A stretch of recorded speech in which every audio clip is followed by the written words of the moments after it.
Welcome everyone to Half History Will Travel. I am your host, the Wilder Historian, and the patrons on Patreon voted for Cemetery Hill to be animated for the Battle of Gettysburg.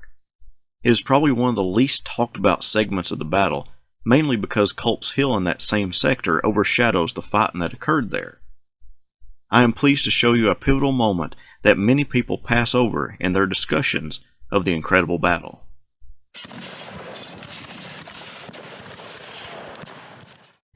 At about 7:30 p.m. on July 2nd, after the Confederate right made their major attacks against the Round Tops, Devil's Den, and the Wheatfield, a major action occurred at the hinge of the Union Army. At the bend in the fishhook formation was Cemetery Hill. For the Union, that hill was the backside of Culp's Hill. Many Union troops stationed there were in Oliver Otis Howard's 11th Corps. His men had been soundly defeated and bloodied just 2 months earlier at Chancellorsville, and just the day before, on July 1st. Rows of blue troops packed in along the Brickyard Lane and the Taneytown Road. At 4 p.m., Confederate artillery bombarded the position, making easy targets of the compacted regiments. Union artillery finally picked up the range on the Southern cannons and drove them off, but not after they caused a great deal of damage. General Adelbert Ames noticed that there was a gap in his line between the 75th Ohio and the 54th New York, so he moved the 17th Connecticut into that spot. But that opened up another gap between the 25th Ohio and the 75th Ohio. Many of the soldiers spread out to cover that position, but it was a loose formation of troops. Jubal Early's division halted just southeast of town, with Hayes' Louisiana Brigade and Avery's North Carolinians poised to assault Cemetery Hill. Robert Rhodes' division was in Gettysburg proper and was ordered to deploy and attack Cemetery Hill from the northwest. At 8 p.m., Early's two brigades stepped off into the fields approaching the hill. A member of the 57th North Carolina remembered, the line advanced in beautiful order, and as it pointed to the southwest, there was a glint along the line of bayonets that was very striking, and marked how beautifully they were aligned. Basically, without a fight, the 41st New York and the 33rd Massachusetts, occupying Culp's Meadow, pulled back as the two brigades crossed the field and extended the Union battle line further to the south. Hayes and Avery swung into a low-lying area where the bullets and artillery fire flew over their heads, and they were out of danger. But as they marched on, the battle line came into full view of the Yankees, and the Federal artillery and infantry began throwing projectiles into their ranks. One soldier described it in great detail. Still on they came, moving steadily to the assault. Soon the infantry opened fire, but they never faltered. They moved forward as steadily amid this hail of shot, shell, and minie-ball, as though they were on parade, far removed from danger.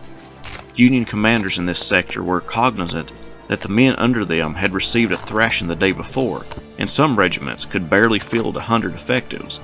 As the Confederates closed in, the intensity of the rifle and artillery fire increased. A wounded private watching from the upper floor of a church described the horrid scene.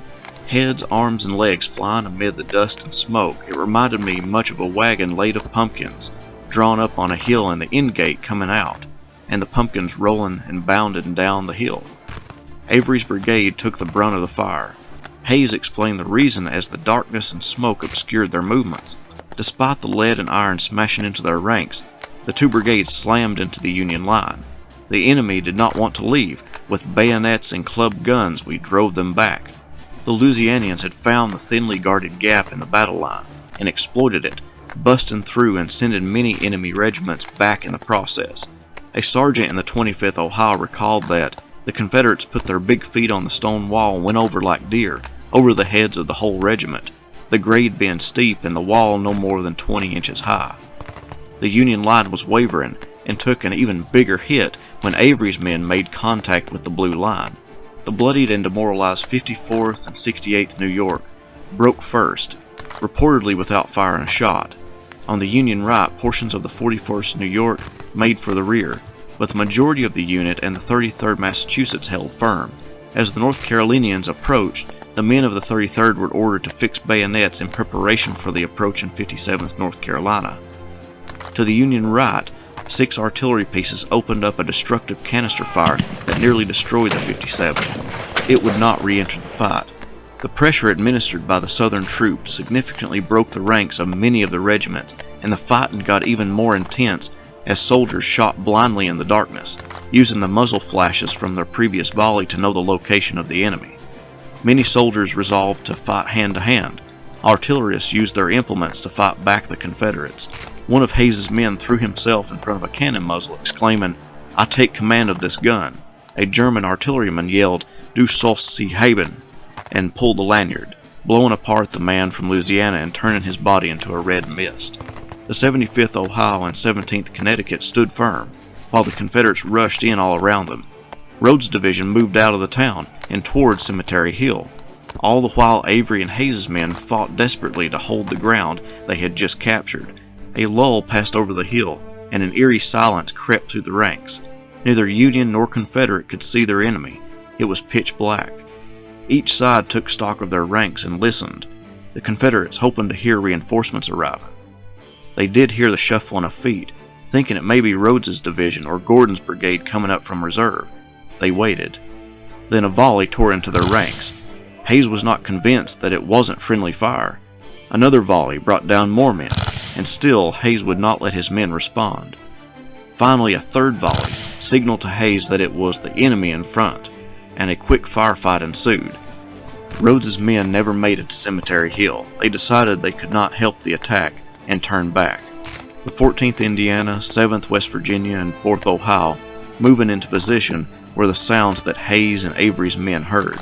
They made a counterattack against the Southerners and drove them from the hill.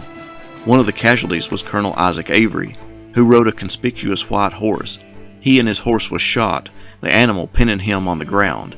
There he pulled out a pencil and a piece of paper and jotted down his last words. "Major, tell my father I died with my face to the enemy." After a horribly bloody struggle in the darkness, Union soldiers still held Cemetery Hill, and the Confederates limped back to the town. Historian, historian, where do you roam? Historian, historian, far, far from home. Half history will travel reads the card of a man, a professor with knowledge in the heartland. To educate the world is his mission. A professor of fortune is a man called historian.